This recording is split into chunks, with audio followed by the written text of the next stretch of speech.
Hello friends, कैसे हो? I hope आप अच्छे होंगे। देखिएगा, हम इस वीडियो में देख रहे हैं ये कलाम के द्वारा लिया हुआ फाइनल टेस्ट नंबर सेकंड है, जो 14 दिसंबर को लिया गया था। इससे पहले फाइनल टेस्ट नंबर फर्स्ट भी लिया गया है, लेकिन मैंने वो अपलोड नहीं किया, वो इसके बाद करूँगा। एक्चुअली में क्या है, आपको खुद से करना है। तो मैंने ये टेलीग्राम पे डाल रखा है, जिस चैनल पे देख रहे हैं उसी चैनल के नाम से मिल जाएगा टेलीग्राम।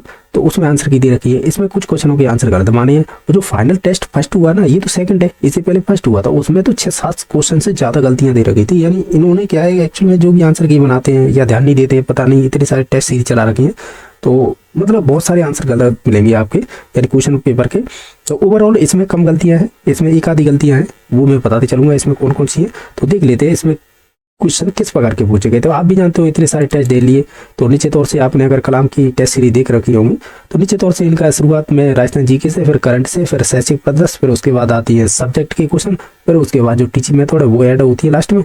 लेकिन ये संपूर्ण सिलेबस बेस्ड है, तो इसमें कुछ आपको भिन्न देखने को मिलेगा, यानी पेपर जो सेट किए जाते हैं क्वेश्चन। ठीक है, तो देखिए पहला क्वेश्चन है कि निम्नलिखित भू आकृतिक प्रदेश या प्राकृतिक भूप्रदेश में से असुमेलित युग पहचानिए। यानी जो गलत है हमें तो केवल वही बताना है। जैसे हाड़ौती प्रदेश में आता है संतूर शिखर, यानी ये हाड़ौती की सर्वोच्च शिखर श्रृंखला मानी जाती है, यानी चोटी मानी जाती है, ऐसे कह सकते हैं। तो ये बात तो सही है। मध्यवर्ती अरावली, यानी मध्यवर्ती अरावली प्रदेश तिवारी दर्रा। ओवरऑल ये का मध्यवर्ती अरावली का मतलब है अजमेर का जो क्षेत्र है उसमें दर्रे पाए जाते हैं, जैसे देवारी दर्रा है, तो ये बात सही है, वहीं पर पाया जाता है। मध्य अरावली की कह सकते हैं दर्रे हैं ये। ठीक है, ये कह रहा है मेवाड़ पर्वतीय प्रदेश गिरवा। जो गिरवा की आपने पहाड़ियां सुनी होंगी, तो नीचे तौर से ये उदयपुर के क्षेत्र, यानी कह सकते हैं दक्षिण राजस्थान पाई जाती है, तो ये मेवाड़ी प्रदेश की मानी जाएगी। ठीक है, तो ये भी बात सही है। ये बाणगंगा बनास बेसिन है ना, ये कह रहा है सनवरला व कपराना लवड़ी गलत है, ये वाला गलत है। क्योंकि आप भी जानते होंगे बाणगंगा जो बनास बेसिन है ये आपके पूर्वी राजस्थान या उत्तर पूर्वी राजस्थान का भाग है, ना कि ये सनवरला व कपराना लवड़ी करता है। ठीक है, तो इसका आंसर फिर कौन सा होगा? 4 नंबर होगा, क्योंकि हमें असुमेलित ही पूछा था, यानी जो गलत है। ठीक है, ओवरऑल 4 नंबर गलत था, बाकी सभी सही थे। ठीक है, नेक्स्ट देखिए सेकंड नंबर क्वेश्चन। निम्न में से प्रसिद्ध ऐतिहासिक स्थल मानगढ़ धाम कहाँ पर स्थित है? तो वो है आपके बांसवाड़ा में। तो ऑप्शन नंबर इसका 4 सही हो जाएगा। इसके अलावा निम्नलिखित में से कौन सी नदी माही की सहायक नदी नहीं है? ऐसे पूछा है कि माही नदी की सहायक नदी है। देखो, अनास तो है, चाप भी है और हरड़ भी है, लेकिन मोरेल है ये नहीं होगी। ये तो उसकी है, किसकी? बनास की। सही है ना, मोरेल है नदी, वो सहायक नदी किसकी है? बनास की। तो इस वजह से गलत हुआ है। बाकी अनास, चाप, हरण ये सभी माही की सहायक नदियां हो जाएंगी। इनमें से कौन सा सुमेलित रही है? अगर आप ध्यान से देखें, जैसे आप जानते हो नहीं, देख लीजिए, जैसे रानावा ये हरनाना या हरनावा के मतलब गाँव है या स्थान है, उससे संबंधित है। जसनाती संप्रदाय है वो निश्चित तौर से कतरिया सर बीकानेर में है, तो ये भी सही है। जो लालदास हैं ये धौली दूर से संबंधित है।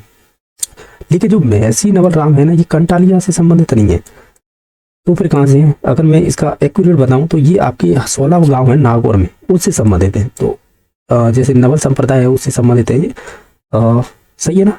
चलो इसे संप्रदाय को छोड़िए, महर्षि नवल राम है ये आपके 16 गांव नागौर से संबंधित है, ना कि कंटालिया। ठीक है, ये होगा इसका राइट आंसर। ठीक है, बाकी तो सभी सही मिले हुए थे। बाकी 5 नंबर क्वेश्चन, राजस्थान में जैसे लाल पीली मृदा है, कौन से जिले के समूह में पाई जाती है? यानी लाल मृदा होगी निश्चित तौर से पहाड़ी क्षेत्रों में होती है, तो उसमें सिरोही आ जाएगा, अजमेर आ जाएगा, टोंक आ जाएगा, सवाई माधोपुर। ये ऑप्शन नंबर 3 सही हो जाएगा। नेक्स्ट देखिएगा, यानी लाल और पीली। ठीक है, तो ये दोनों फिर इन्हीं जिलों में ज्यादातर पाई जाएगी। नेक्स्ट देखिएगा, निम्न में से कौन सा सही सुमेलित है? तो सही की बात की जाए तो जैसे कल्याणी जी का मेला, ये मालपुरा टोंक में, ना कि सवाई माधोपुर में, ये आप भी जानते होंगे, तो ये तो गलत दे रखा है। जैसे महावीर जी का मेला है, ये कोलायत बीकानेर में नहीं होगा, ये कहाँ पर होगा? ये आपका होगा करौली में। करणी माता मेला देशनोक बीकानेर में, ना कि ये सीकर में। तो इस प्रकार पाबू जी का मेला है कोलमंड में लगता है, ये बात सही है, बाकी सभी गलत दे रखे थे। नेक्स्ट देखिएगा, गांधी जी ने किसी राजस्थान का जलियांवाला हत्याकांड की संज्ञा थी है, ये वाला क्वेश्चन दे रखा है गलत। कैसे? इसमें आंसर देखा हुआ न्यू चाड़ा हत्याकांड दे रखा है, ये नहीं होगा। अगर आपने ध्यान दिया हो तो मानगढ़ जो बांसवाड़ा हत्याकांड हुआ था ना, इसे कहा था जलियांवाला हत्याकांड। और जो न्यू चाड़ा है इसे तो दोहरी विवश जघन्य अपराध की एक तरह से हत्याकांड कहा गया था। अगर देखा जाए स्टेटमेंट महात्मा गांधी के दोनों मिलेंगे। देखो मैं आपको जानकारी के लिए बताऊँ, आप खुद पढ़ लेना, आप जो भी नोट्स हैं, कि अगर दोहरी दायरे की संज्ञा दी जाती है तो वो दी जाती है न्यू चाड़ा हत्याकांड को। लेकिन अगर जलियांवाले हत्याकांड की बात की जाती है तो निश्चित तौर से हम ये कहते हैं कि जलियांवाला हत्याकांड है उसे जघन्य हत्याकांड बताया था। मानगढ़ बांसवाड़ा जो धाम में हुआ है हत्याकांड, ये मानगढ़ हत्याकांड इसे कहा था जलियांवाला हत्याकांड। तो आप देख लेना कन्फर्म करके, मैंने जो बताया। नींबू चाड़ा को दोहरी हत्याकांड कहा गया था, या कह सकते हैं दोहरी बोल सकते हैं, या फिर इसे कहें दोहरी डायर की संज्ञा दी थी, ऐसे बोल सकते हैं। ठीक है, ये आपके सेकंड ग्रेड में पूछा जा चुका है ये वाला क्वेश्चन।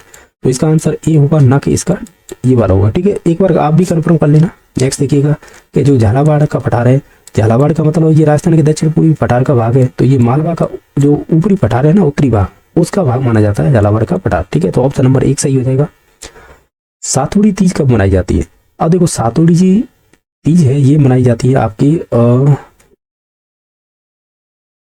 ये हो जाएगी भाद्रपद कृष्ण तृतीया, सही है ना?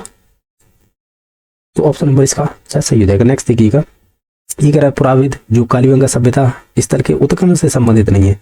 ओवरऑल है कालीबंगा, ये हनुमानगढ़ से संबंधित है, जिसमें जैसे अमलानंद घोष का नाम आता है।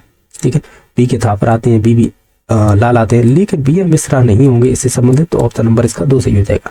निम्न में से कौन सा राजस्थान में प्रयुक्त होने वाला घन वाद्य यंत्र नहीं है? अब देखो घन, इससे आपका 4th ग्रेड में भी क्वेश्चन बना था, इसे पर्शियन इंस्ट्रूमेंट बोलते हैं। ठीक है, तो कौन सा नहीं है घन से? देखो अगर आप ऑप्शन के आधार पर ऐसे चलेंगे तो जैसे जहाज है ये तो होता है, थाली भी हो जाएगा और आपका मजीरा भी हो जाएगा, लेकिन खंजरी है ये आपका घन वाद्य यंत्र नहीं होगा। तो ऑप्शन नंबर इसका 4 सही हो जाएगा। निम्नलिखित में से कौन सा राजस्थान का रेल मंडल पश्चिमी मध्य रेलवे जोन के अंतर्गत आता है? देखो पश्चिमी मध्य का मतलब रेलवे जोन का अंतर्गत आता है, ये वाला क्वेश्चन बहुत पूछा जाता है। तो ये है आपके कोटा में। ठीक है, यानी ये पूछेगा निम्नलिखित में से राजस्थान का रेल मंडल पश्चिमी मध्य रेलवे जोन के अंतर्गत आता है, तो वो आता है कोटा। तो इस प्रकार इसका ऑप्शन नंबर 4 हो जाएगा। एक और पूछा जाता है, वो पूछा जाता है उत्तर पश्चिम। तो इसका मुख्यालय है आपके जयपुर में होता है, और इसमें जो जिले आते हैं वो ध्यान रखिएगा, जैसे अजमेर आता है क्योंकि जयपुर के पास ही है, बीकानेर और जोधपुर मंडल है, ये शामिल होते हैं किसमें? उत्तर पश्चिम में। जबकि आपके पश्चिम मध्य रेलवे जोन पूछे तो कोटा हो जाएगा। ये अच्छे क्वेश्चन बनते हैं इनसे। ठीक है, नेक्स्ट देखिएगा, इनमें से कौन सा सुमेलित नहीं है? जैसे गिरिदुर्ग सिवाड़ा, ये बाड़मेर में। अब इसे दूसरा जो बालोतरा जिला बना दिया है, आपको पुराने के हिसाब से पूछे जा रहे हैं अभी तो क्वेश्चन। तो सही है, ये गिरिदुर्ग है, ये सिवाड़ा दुर्ग है। स्थल दुर्ग है, ये चामुआगढ़ हो जाएगा, ये भी सही है। धानु दुर्ग है, ये मांडलगढ़ जो भीलवाड़ा है ना, भीलवाड़ा, वहां से करीबन ये 50 से 54 किलोमीटर दूर पर स्थित है। और यहाँ पर हल्दी घाटी युद्ध की रणनीति बनी थी निश्चित तौर से। तो निश्चित तौर से ये धानु दुर्ग नहीं होगा। क्यों नहीं होगा? क्योंकि ये पर्वत पर स्थित है, तो पर्वत की चोटी पर है। तो निश्चित तौर से धानु दुर्ग तो वो होते हैं जो जहाँ पे एक तरह से मिट्टी धूल होती है। तो निश्चित तौर से ये तो होगा नहीं। तो हमें क्या पूछा? सुमेलित नहीं है, तो यही राइट आंसर हो जाएगा। बाकी औदक दुर्ग मतलब जो गागरुन झालावाड़ में है, तो निश्चित तौर से ये जल दुर्ग कहलाता है। तो इसमें से जो गलत हो जाएगा ऑप्शन नंबर 3, बाकी सभी सही थे। नेक्स्ट देखिएगा कि नाचते हुए पक्षी का सच किस स्तर से प्राप्त हुआ है? ये सभी हुआ है बैराट जो आपकी है जयपुर में, उससे प्राप्त हुआ है। तो ऑप्शन नंबर इसका कह सकते हैं 4 सही हो जाएगा। नेक्स्ट देखिएगा जो क्वेश्चन नंबर है आपका 15 नंबर। नेक्स्ट देखिएगा जो 17 नंबर है, कविवर सूदन और अक्षय राम गर्ग जैसे विद्वान शासक किसके दरबारी कवि थे? ये सभी हो जाएंगे आपके सूरजमल के। ठीक है, नेक्स्ट देखिएगा राजस्थान की वन रिपोर्ट 2024-25 के अनुसार राज्य के कुल वन क्षेत्र में आरक्षित वन क्षेत्र कितने हैं? यानी जो रिजर्व वन क्षेत्र है ना, इंग्लिश देख लीजिएगा एक बार, इन्हें कहते हैं रिजर्व फॉरेस्ट एरिया। तो ये कितनी है ये बताना है परसेंट में। तो ये संबंधित हो जाएंगे 36.9%। तो ऑप्शन नंबर 1 सही हो जाएगा। निम्न में से रणछोड़ भट्ट द्वारा किस भाषा में राज प्रशस्ति को 25 शिलालेखों को खुदवाया गया था? तो ये संस्कृत में खुदवाया गया था, और ये आपके राजसमंद राज सिंह जो राजा हुए थे शायद उसी दौरान हुआ था ये। तो ये संस्कृत में लिखवाए गए थे जो 25 शिलालेख थे। ठीक है, ये शिलाओं पर खुदवाए गए थे, तो ऐसे भी बोल सकते हैं। ऑप्शन नंबर 4 सही हो जाएगा। नेक्स्ट देखिएगा कि राजस्थान की जनगणना हुई थी 2011 के आधार पर। राज्य में लिंगानुपात की दृष्टि से निम्न जिलों को व्यवस्थित अवरोही क्रम पहचानिए। अवरोही का मतलब होता है ज्यादा, फिर उससे कम कम, इस प्रकार है। आरोही का मतलब होता है बढ़ता हुआ क्रम, और अवरोही का मतलब घटता हुआ क्रम। अगर आप देखें 2011 की जनगणना के अनुसार सर्वाधिक लिंगानुपात अगर देखें इसमें से हो जाएगा, देखो डूंगरपुर का है, क्योंकि डूंगरपुर का लगभग में 994 था, तो यही हो जाएगा सर्वाधिक, क्योंकि इससे ज़्यादा तो था ही नहीं। इसके अलावा इन ऑप्शनों के आधार पर, ठीक है। फिर उसके बाद देखते हैं तो फिर आएगा राजसमंद। राजसमंद इसलिए आएगा क्योंकि इसका करीबन था 990 के करीब, इसका राजसमंद का लिंगानुपात।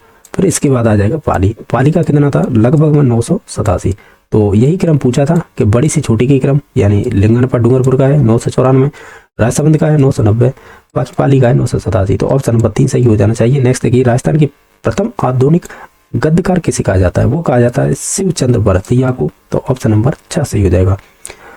नीमच में 1857 क्रांति के संबंध में सही नहीं है। यह क्रांति की शुरुआत 3 जून 1857 में हुई थी। तो कहीं ना कहीं ये बात तो बिल्कुल कह सकते हैं सही है। ठीक है, ये बात तो सही है। और सापरा के शासक ने इन क्रांतिकारियों की सहायता की थी, तो ये भी बात सही है। सावर्स के नेतृत्व में ब्रिटिश सेना ने नीमच पर पुनः अधिकार कर लिया था, ये भी बात सही है। 100 वर्ष था ना, सावर्स बोल सकते हैं इसे, तो निश्चित तौर से ये बात सही है। नीमच छावनी 2 माह तक क्रांतिकारियों का नियंत्रण रहा था, ये गलत है। 2 माह तक नहीं रहा था, तो ओवरऑल ऑप्शन नंबर 4 गलत है, बाकी सभी सही थे। निम्न में से ढोला मारूडा दुआ नामक काव्य कृति के नायक का वास्तविक नाम क्या है? यानी ढोला मारू आपने नाम सुना होगा, तो इसमें जो काव्य कृति है ना, इसके नायक का मतलब जिसके बारे में वर्णन किया गया उसका वास्तविक नाम क्या है? तो वो हो जाएगा साल कुमार। तो ऑप्शन नंबर 1 सही हो जाएगा। नेक्स्ट देखिएगा, इसमें बताना है निम्नलिखित में से जनजाति कार्यक्रम के संदर्भ में असत्य कथन पहचानिएगा। जैसे मांडा समुदाय राज्य प्रायोजित योजना है, यही गलत हो जाएगा। फिर बाकी जनजाति उपभोक्ता बांसवाड़ा डूंगरपुर प्रतापगढ़ जिले पूर्ण रूप से सम्मिलित होते हैं। राज्य में बिखरी जाति का कार्यक्रम में 1789 में प्रारंभ किया गया था। शहरी विकास कार्यक्रम बारां की जैसे साबात तहसील किशनगंज पंचायत समितियों में संचालित है। तो ये तीनों सही थे, 1 नंबर गलत हो जाएगा। क्वेश्चन नंबर नेक्स्ट है, नजीराबाद में 1857 की क्रांति के समय क्रांतिकारियों के से बचने के लिए अंग्रेजी अधिकारी ने कहां पर शरण ली थी? ये आपके ब्यावर अजमेर में ली थी। तो ऑप्शन नंबर 1 सही। क्वेश्चन नंबर नेक्स्ट देखिएगा, जो 26 नंबर है, एक तरफ तो सूची फर्स्ट सेकंड को मिलान कीजिएगा। ऊर्जा संसाधन और ऊर्जा की इकाइयां दे रखी हैं। जैसे तापीय ऊर्जा है, ये आपकी बीकानेर से संबंधित हो जाएगी, जिसे बर्सिंग सर बोलते हैं। बाकी पहले का हमने मिलाया था तीसरा, पहले का तीसरा किस में मिलाया हुआ है हमने? पहले का तीसरा एक तो 2 में मिला हुआ है, एक 4 में। ठीक है, और देख लेते हैं। जैसे पवन ऊर्जा है, ये आपकी फलौदी यानी बीठड़ी फलौदी से संबंधित है, यानी हमने फिर बी का चौथा इसमें भी है और इसमें भी है। आगे देखते हैं, फिर कह रहा है कि जल विद्युत ऊर्जा, ये कहीं ना कहीं आपकी संबंधित हो जाएगी। ऑप्शनों के आधार पर चलें तो ये कह रहा है कि जल विद्युत ऊर्जा ये आपकी राणा प्रताप सागर चित्तौड़गढ़ से, बाकी सौर ऊर्जा हो जाएगी आपकी मैनावली हनुमानगढ़ से संबंधित। तो इस प्रकार इसका ऑप्शन नंबर फिर 4 सही हो जाएगा। ठीक है, क्योंकि हमने तीसरे का दूसरा मिलाया था, तीसरे का दूसरा केवल ऑप्शन नंबर 4 में ही है। नेक्स्ट देखिएगा कि निम्न में से राजस्थान की भाषा की बोली नहीं है, यानी राजस्थानी भाषा नहीं है। जैसे रागड़ी है, ये दक्षिणी राजस्थान की हो जाएगी। दावड़ी है, ये उदयपुर की हो जाएगी। मारवाड़ी है, ये तो फिर जोधपुर वगैरह पूरा क्षेत्र आ जाता है। बाकी मागधी से संबंधित कोई संबंध नहीं है। मागधी का ये या मगधी, ये बिहार में बोली जाती है, शायद या उत्तर प्रदेश बिहार से संबंधित है, तो ये वाली नहीं होगी। बाकी सभी राजस्थान की बोलियां हैं। इनमें से कौन सा सुमेलित युग में नहीं है? जैसे खनिज दे रखे हैं और खनन क्षेत्र, जैसे लो अयस्क है, ये काली पहाड़ी से निकाला जाता है, ये खनन क्षेत्र है। ठीक है, बाकी जिप्सम है, डेगाना से नहीं निकाला जाता। अगर यहाँ पे अगर ये डेगाना है ना, ये नागौर में, अगर यहाँ पे गोट मांगलोदा आता ना, तब हम आंसर कह देते कि ये सही है, क्योंकि गोट मांगलोद है, यहाँ से जिप्सम की खनन क्षेत्र है, तो इस वजह से ये गोट मांगलोद होता तब हम कहते हैं ये सही है, जबकि डेगाना में नहीं निकाला जाता है। तो यही राइट आंसर हो जाएगा, क्योंकि असुमेलित पूछा था। बाकी तामा है, खेतड़ी से निकाला जाता है। बाकी रॉक फॉस्फेट है, ये आपके फतेहगढ़ खनन क्षेत्र है, तो जो संबंधित नहीं है वो हो जाएगा 2 नंबर। रचना व लेखक कौन सा युग्म सही नहीं है? ओवरऑल देखे जैसे सूर्य प्रकाश है, ये कड़ीदान का है। राम रासो है, ये आपके माधोदास ददावाड़िया से संबंधित, दत्तवाड़िया बोल सकते हैं।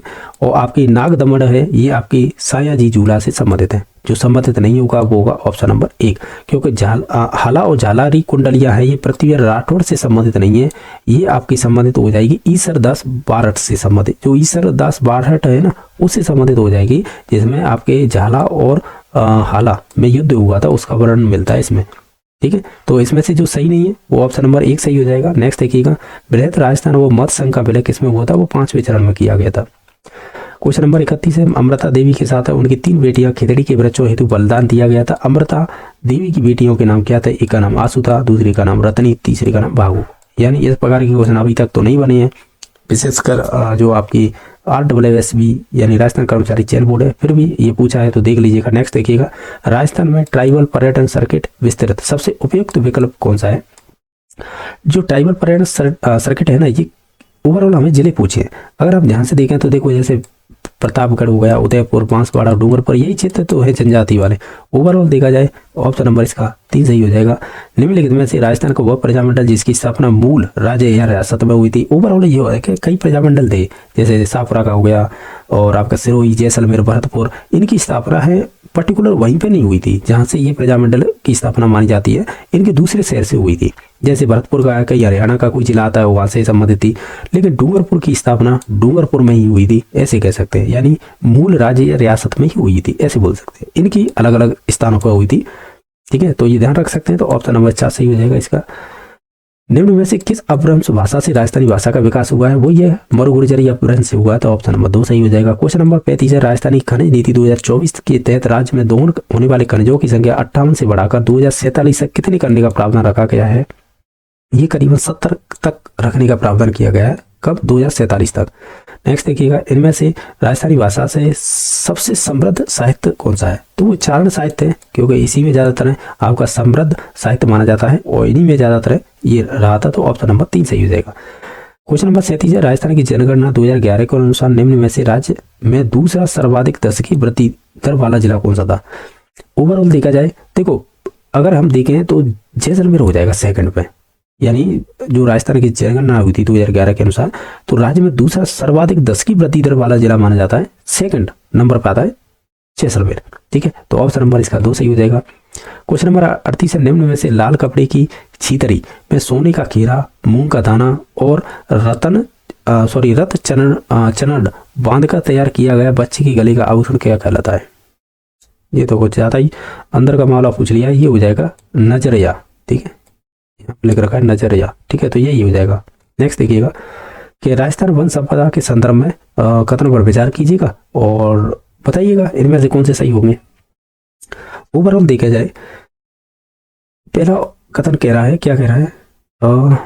देखिएगा, ये कह रहा है कि अर्ध उष्णकटिबंधीय सदाबहार वन राज्य के आबू पर्वतीय क्षेत्र पर पाए जाते हैं। आबू यानी वही सिरोही वाला क्षेत्र, तो ये बात सही है। राज्य के मानसूनी वनों में सालर, महुआ, तेंदुआ आदि वृक्ष पाए जाते हैं। ये मानसूनी वन कहते हैं ना, इसमें जैसे सालर, महुआ, तेंदुआ, ठीक है, ये हो जाएगा। बाकी राज्य में खेजड़ी वृक्ष है वो उष्ण कटिबंधीय कटीले वनों में पाए जाते हैं, ये भी बात सही है। ओवरऑल तीनों ही कथन सही है। नेक्स्ट देखिएगा, निम्न में से भारतीय मूर्तिकला का शब्दकोश किसे कहा जाता है? तो वो कहा जाता है विजय स्तंभ को, तो ऑप्शन नंबर 4 सही हो जाएगा। इनमें से असुमिलित बताइए। एक तरफ वन्यजीव संरक्षण दे रखे हैं और उनकी स्थिति दे रखी है, जैसे आप जो जानते हैं वो देख लीजिएगा। अगर आप इन्हें ध्यान से देखें ऑप्शन में, तो जो हमें पूछा है असुमेलित, तो देखिए जैसे मोनार रामसर साइट है ना, या मेनार बोल सकते हैं, ये आपकी फलौदी में नहीं है। ठीक है, तो यही एकमात्र ऑप्शन है जो सही संबंधित नहीं है। बाकी बाघ दर्रा है जो क्रोकोडाइल संरक्षण पार्क है जो गिरवा उदयपुर से संबंधित है। रामागढ़ या रामगढ़ बोल सकते हैं, और झालानार लेपर्ड सफारी है, ये जयपुर से संबंधित है। हड़मोर ब्रीडिंग सेंटर प्रस्तावित है, ये आपके सोरसन 12 में। ये तीनों तो संबंधित है, जो नहीं होगा वो ऑप्शन नंबर 1 सही हो जाएगा। नेक्स्ट देखिएगा, वर्ष 2025 में आयोजित निम्नलिखित पर्यटन महोत्सव में से ग्रेगोरियन कैलेंडर के अनुसार कालानुक्रम में व्यवस्थित कर उपयुक्त चयन कीजिएगा। अच्छा, ये है कि ये जो महोत्सव मनाए जाते हैं, तो जैसे जनवरी, फरवरी, मार्च, अप्रैल, तो इस क्रम में सजानी है आपको। अगर आप ऑप्शनों के आधार पर चलें, यहाँ पर कूट दे रखे हैं,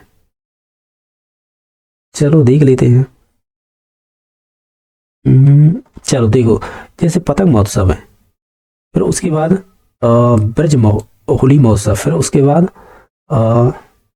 फिर हो जाएगा ग्रीस महोत्सव, फिर हो जाएगा आवानेरी महोत्सव। इस प्रकार BDCA, तो इस प्रकार BDCA यानी ऑप्शन नंबर 20 सही हो जाएगा। ये अच्छा क्वेश्चन है, क्योंकि प्रत्येक के महीने मालूम होना चाहिए, जैसे पतंग महोत्सव कब मनाया जाता है, ब्रज होली महोत्सव कब, ग्रीस महोत्सव कब, और आवानेरी महोत्सव कब। ये अच्छा क्वेश्चन है, ऑप्शन नंबर इसका 2 सही हो जाएगा, यानी ये वाला। ये कह रहा है, मांडला आदिवासी समाज की एक परंपरा है कि थोड़े बदलाव के साथ आज की युवा पीढ़ी में लोकप्रिय हुई है। इसका संबंध किससे है?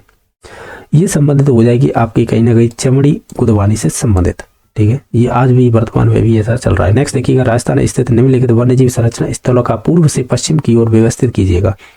पूर्व से पश्चिम का मतलब धौलपुर से स्टार्ट करें और जो आपका जैसलमेर उधर की साइड चला। तो देखिएगा, जैसे आप है अगर ध्यान से देखें इन्हें, जैसे हम बात करें वन विहार है, तो वन विहार ये धौलपुर में, जवाहर सागर, फिर बस्सी, फिर फुलवारी की नाल।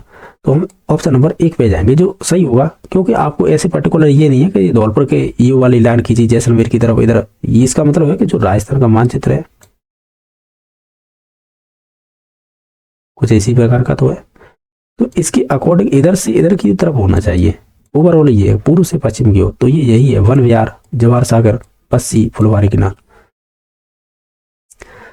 और देखिए जैसे जवाहर सागर फिर वन विहार जी गलत कर दिया है, फुलवारी की नाल है फिर वन विहार कर रहा है, ये भी गलत कर दिया, बस्सी फिर वन विहार, ये भी गलत कर दिया। तो ओवरऑल ऑप्शन नंबर 1 सही था। नेक्स्ट देखिएगा, एक ही आंदोलन के दौरान प्रस्तुत मेवाड़ की पुकार तो ये मेवाड़ की पुकार थी ना, ये मेवाड़ के महाराणा को प्रस्तुत 21 सूत्री जो मांग थी ना, उसे कहते हैं मेवाड़ की पुकार। तो ओवरऑल ऑप्शन नंबर 3 सही हो जाएगा।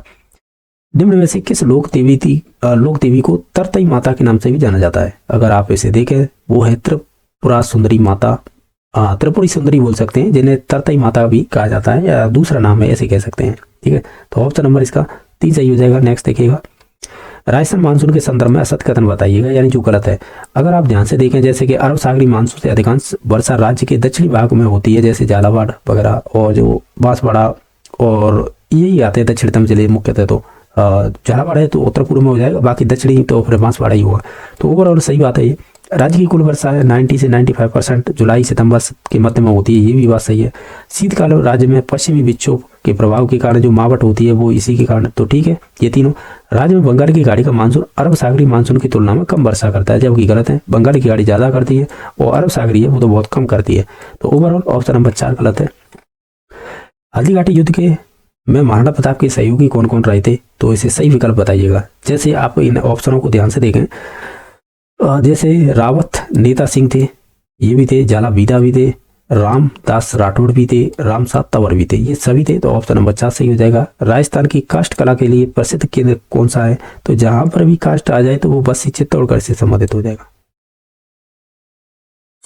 क्वेश्चन नंबर 50 है कि राजस्थान की आर्थिक समीक्षा 2024-25 के अनुसार राज्य देश में भिन्न भिन्न कौन सी फसलें उत्पादन में 50% से अधिक अंश रखता है?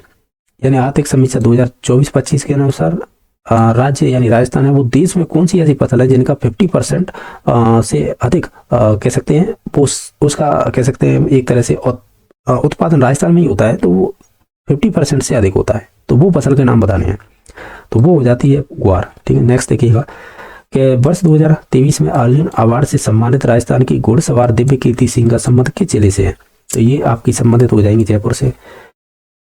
केंद्रीय पर्यावरण वन और जलवायु परिवर्तन मंत्री भूपेंद्र यादव ने राजस्थान के पहले नमो जैव विविधता पार्क नमो वन का उद्घाटन कहाँ से किया था? ये किया था प्रतापगढ़ बांध अलवर से, यानी प्रतापगढ़ नहीं बोलेंगे, प्रताप बांध अलवर से। खानवा कहाँ पर स्थित है? तो ये खानवा संबंधित हो जाएगा भरतपुर में। नेक्स्ट देखिएगा, 24 नवंबर से और आपके 5 दिसंबर तक आयोजित खेलो इंडिया यूनिवर्सिटी गेम्स में स्वर्ण पदक विजेता खिलाड़ी मानवा शारदा का संबंध किस खेल से है? मानव शारदा बोलेंगे इसे, तो ये संबंधित हो जाएगा आपका साइकिलिंग से। नेक्स्ट देखिएगा कि निम्नलिखित में से किस मंदिर को खंभों का अजायब घर कहा जाता है? तो वो संबंधित हो जाएगा चौमुख मंदिर। जो चौमुख मंदिर है ना, ये यार चौमुख जैन मंदिर बोल सकते हैं, ये रणकपुर के जैन मंदिर भी बोलते हैं, तो वो चल जाएगा। तो ऑप्शन नंबर बी सही हो जाएगा। नेक्स्ट देखिएगा, सितंबर 2025 में भारतीय निर्वाचन आयोग ने मतदान केंद्रों का पुनर्गठन किया। इन पुनर्गठन के पश्चात राजस्थान के किस जिलों में सर्वाधिक मतदान केंद्र रहा था? तो ये संबंधित हो जाएगा आपके जयपुर में। लाड़ू प्रोत्साहन योजना के तहत गरीब परिवारों की बालिकाओं को जन्म पर कितने रुपए का संकल्प पत्र प्रदान किया जाता है? तो वो संबंधित हो जाएगा 1.5 लाख रुपए। विद्यालय प्रबंधन का वह कार्य जो शैक्षिक कार्यक्रमों की देखरेख एवं सुधार से संबंधित है, तो ये कहीं ना कहीं स्कूल मैनेजमेंट की बात कर रहा है, वो भी शैक्षिक कार्यक्रम की देखरेख से सुधार से संबंधित। तो इसमें कौन सा संबंधित हो जाएगा? वो हो जाएगा परिवीक्षण। क्वेश्चन नंबर नेक्स्ट है, राजस्थान में ऊंट के निर्यात व परिवहन पर प्रतिबंध किस वर्ष लगाया गया था? तो ये संबंधित हो जाएगा, ये 2015 में लगाया गया था। ऑप्शन नंबर इसका सही हो जाएगा। नेक्स्ट देखिएगा, विद्यालय प्रबंधन समिति में 2 कोष स्थापित किए गए हैं, इनमें से कौन से 2 कोष इससे संबंधित हैं? अगर आप ऑप्शनों को ध्यान से देखें तो इनमें से ऑप्शन नंबर अगर ये संबंधित हो जाएगा समिति कोष और प्रचारण कोष, जैसे कमेटी फंड और आपकी ऑपरेट या ऑपरेशन फंड बोल सकते हैं। तो ऑप्शन नंबर 1 सही हो जाएगा। नेक्स्ट देखिएगा, क्वेश्चन नंबर 61 इस प्रकार पूछा है कि डॉक्टर सविताबेन अम्बेडकर अंतर जातीय विवाह योजना के तहत प्रति युगल कितनी राशि प्रदान की जाती है? तो ये प्रदान की जाती है करीबन 10 लाख रुपए। ऑन डिमांड एग्जामिनेशन प्रणाली किसके द्वारा शुरुआत की गई थी या शुरू किया गया है, जो एक अधिक नवाचार है? ऑन डिमांड एग्जामिनेशन प्रणाली, तो ये स्टार्ट की गई है Rajasthan state open school Jaipur के द्वारा। निपुण भारत योजना के संदर्भ में इसका पूरा नाम बताइएगा, निपुण का क्या है? तो ये संबंधित हो जाएगा आपका देखिएगा, अगर आप देखें national initiative for proficiency in reading with the understanding and numeracy. Option number इसका 3 सही हो जाएगा। नेक्स्ट है कि NEP 2020 यानी राष्ट्रीय शिक्षा नीति 2020 में किस स्तर पर व्यावसायिक शिक्षा की शुरुआत की गई है, तो वो ये कौन सी, कक्षा 6 से। तो कक्षा 6 को हम इंक्लूड करेंगे मिडिल स्टेज से, ठीक है। तो ऑप्शन नंबर कह सकते हैं 1 सही हो जाएगा। नेक्स्ट देखिएगा कि पन्ना दयाल गोपाल योजना के तहत किस कक्षा वर्ग के विद्यार्थियों को दूध उपलब्ध कराया जाएगा, सबसे उपयुक्त विकल्प बताइएगा। दूध तो कक्षा 1 से लेकर और कक्षा 8 तक, तो ऑप्शन नंबर 2 सही हो जाएगा। नेक्स्ट देखिएगा राजस्थान में निजी विद्यालय में पूर्व प्राथमिक कक्षाओं में निःशुल्क प्रवेश के लिए एंट्री लेवल क्या है, तो ये ओवरऑल PPP3+ ये हो जाएगा, ठीक है, ऑप्शन नंबर 1। नेक्स्ट देखिएगा सूची फर्स्ट सेकंड को मिलान कीजिएगा, जैसे एक तरफ उद्योग हैं और उनकी स्थिति है। अब कूटों के आधार पर चलें तो वो आसान रहेगा, जैसे कि कूटों के आधार पर चलें, जैसे कि आदित्य सीमेंट है, ये आपके चित्तौड़गढ़ से संबंधित है, ठीक है। फिर इसके अलावा जो आपकी डर्बी टेक्सटाइल है, ये आपकी संबंधित हो जाएगी आपकी जोधपुर से, ठीक है। बाकी कोऑपरेटिव पेस्टिसाइड कारखाना ये आपका जयपुर से संबंधित हो जाएगा। बाकी pyrites phosphate and chemical limited है, ये आपकी सलादीपुरा से संबंधित हो जाएगा। इस प्रकार ऑप्शन नंबर 4 सही हो जाएगा। नेक्स्ट देखिएगा राजस्थान RT नियमावली 2011 के अनुसार निःशुल्क प्रवेश बालक की फीस की प्रतिपूर्ति वर्ष में 2 बार सीधे फिल इन द ब्लैंक्स को दी जाएगी। किसको दी जाएगी, ये संबंधित हो गए आपके कह सकते हैं विद्यालय। नेक्स्ट देखिएगा कि राज्य बजट 2025-26 में वरिष्ठ नागरिक तीर्थ यात्रा योजना के अंतर्गत कितने वरिष्ठ नागरिकों को हवाई यात्रा द्वारा तीर्थ दर्शन करवाने की घोषणा की गई है, तो वो संबंधित हो जाएंगे करीबन 6000। RT नियमावली 2009 की किस धारा के तहत केंद्र सरकार को अनुसूची में संशोधन की शक्ति प्रदान है, तो ये संबंधित हो जाएगी धारा 20 में, सही है ना। नेक्स्ट देख लेते हैं जून 2025 में राज्यपाल हरभा बागड़े ने फिल इन द ब्लैंक्स को राजस्थान के लोक सेवा आयोग के फिल इन द ब्लैंक्स अध्यक्ष के रूप में नियुक्त किया है। वो किसे किया है, वो किया है आपके उत्कल रंजन साहू, जो 40वें नंबर के हैं। निःशुल्क एवं अनिवार्य बाल शिक्षा का अधिकार अधिनियम के संबंध में सुमेलित वो चार्ट, जो सही है वो चार्ट करना है। इसमें कूट तो नहीं दे रखे, नहीं दे रखे, तो डायरेक्टली आपको बताना है कौन सा सही है इसमें से। अगर आप ध्यान से देखें तो धारा नंबर 2F है ना, ये दुर्बल वर्ग के बालक से संबंधित है, ये वाला सही हो जाएगा। नेक्स्ट देखिएगा अंतर्राष्ट्रीय दिव्यांगजन दिवस के अवसर पर राष्ट्रपति द्रौपदी मुर्मू राजस्थान के किन 2 जिलों में राष्ट्रीय दिव्यांगन जन सशक्तिकरण पुरस्कार 2024 प्रदान किया गया था, वो आपके डूंगरपुर और सलमपुर को। नेक्स्ट देखिएगा राजस्थान RT नियमावली 2011 के अनुसार राजस्थान में प्रवेश के लिए विस्तारित कालावधि कितनी है, यानी कितने दिनों की बात की जा रही है, तो वो 6 माह के संबंधित हो जाएगा, ठीक है। तो ऑप्शन नंबर 1 सही हो जाएगा। प्रधानमंत्री सूक्ष्म खाद्य प्रसंस्करण की औपचारिकरण योजना के तहत एक जिला एक उत्पाद पहल के अंतर्गत इनमें से कौन सा सम्मिलित नहीं है, जैसे उत्पाद एक संबंधित जिला, जैसे मूंगफली उत्पाद है ये आपके चूरू जिले से संबंधित है, ये बात सही है। सौंफ है ये आपकी सिपई से सिरोही होगा, ये सिपई कर रखा है, यहाँ पे इधर देख रहा क्या कर रखा है, सिपई कर रखा है, तो ठीक है ये संबंधित हो जाएगा। बाकी गुलाब है ये आपके अजमेर से संबंधित हो जाएगा, तो इसमें से गलत दे रखा है आपका टमाटर, तो हम ये कहेंगे टमाटर आपका बूंदी से संबंधित नहीं होगा, ये फिर आपकी राजधानी जयपुर से संबंधित होगा, ठीक है। तो इस प्रकार ऑप्शन नंबर इसका 3 सही हो जाएगा। नेक्स्ट देखिएगा NEP 2020 के तहत है अभिशासित राष्ट्रीय शैक्षणिक तकनीकी फोरम जिसे NETF बोलते हैं, इसका उद्देश्य क्या है, इसका ओवरऑल उद्देश्य देखें सभी ऑप्शनों को पढ़ते हुए, तो ये डिजिटल अधिगम को प्रोत्साहित करना, तो ऑप्शन नंबर 2 सही हो जाएगा। ट्रांसपोर्ट वाउचर योजना के तहत कक्षा 6 से 8 के राज्य के विद्यालय की बालिकाओं जिसके निवास स्थान से विद्यालय की दूरी 2 किलोमीटर से अधिक है, तो उसके प्रति उपस्थिति दिवस के लिए कितनी राशि दी होगी, ये क्वेश्चन हम ऑलरेडी कर चुके हैं, 15 रुपये दी होगी। NEP 2020 के क्रियान्वयन के क्रम में राजस्थान सरकार द्वारा राज्य के विद्यालय में 17 सितंबर 2025 को चलाया गया अभियान जिसमें 10 मिनट तक सामूहिक पठन करवाया जाता है, तो बताइएगा करवाया जाता है, तो ये किससे संबंधित है, रीड ए थॉन से, ऑप्शन नंबर इसका 3 सही हो जाएगा। नेक्स्ट देखिएगा निम्न में से किसी योजना का नोडल विभाग सामाजिक न्याय और अधिकारिता विभाग नहीं है, अगर आप ऑप्शनों के आधार पर चलाएं तो वो हो जाएगा कालीबाई भील उड़ान योजना है, ये आपके सामाजिक न्याय और अधिकारिता विभाग से संबंधित नहीं है। बाकी मुख्यमंत्री एकल नारी पेंशन योजना हो, पालनहार योजना हो या मुख्यमंत्री कन्या योजना, ये सभी आपकी संबंधित थी। क्वेश्चन नंबर 80 लाइव कक्षाओं के जरिए बोर्ड परीक्षाओं के महत्वपूर्ण प्रश्नों की तैयारी करवाने हेतु राजस्थान शिक्षा विभाग एवं मिशन ज्ञान के संयुक्त प्रयास से चलाया गया अधिगम नवाचार कौन सा है, अगर इनमें से देखें तो वो हो जाएगा ई पाठशाला कार्यक्रम। नेक्स्ट देखिएगा यदि एक प्राथमिक विद्यालय में कक्षा 1 से 5 तक के छात्रों की संख्या अगर 247 है तो प्रधानाध्यापक के अतिरिक्त न्यूनतम कितने शिक्षक होने चाहिए RT 2009 के अनुसार। देखिए एक्चुअल में क्या है कि आप भी जानते होंगे कि अगर आप देखें ध्यान से प्राइमरी की बात की जाती है तो 30/1, ठीक है। तो 60/2, 90/3 और प्रधानाध्यापक को इसमें इंक्लूड नहीं करेंगे। तो फिर उस हिसाब से अगर देखा जाए, ठीक है, 120/4 हो जाएंगे, फिर 150/5। तो उस हिसाब से अगर हम इसे काउंट करें तो फिर 7 हो जाएंगे। ऑप्शन नंबर इसका 2 सही हो जाएगा। नेक्स्ट देखिएगा, पंचगौरव कार्यक्रम की शुरुआत कब की गई थी? ये की गई थी 17 दिसंबर 2024 को। नेक्स्ट देखिएगा, विशिष्ट शैक्षिक आवश्यकता वाले बालकों को सामान्य कक्षा में पूरे समय के लिए शिक्षा देने की व्यवस्था कहलाती है, उसे एक तरह से इंक्लूसिव एजुकेशन कहते हैं, यानी समावेशी शिक्षा। तो ऑप्शन नंबर इसका 3 सही हो जाएगा। निम्नलिखित को सुमेलित कीजिए। जैसे सरसों अनुसंधान केंद्र है, ये आपका हो जाएगा भारत वर्ष से संबंधित।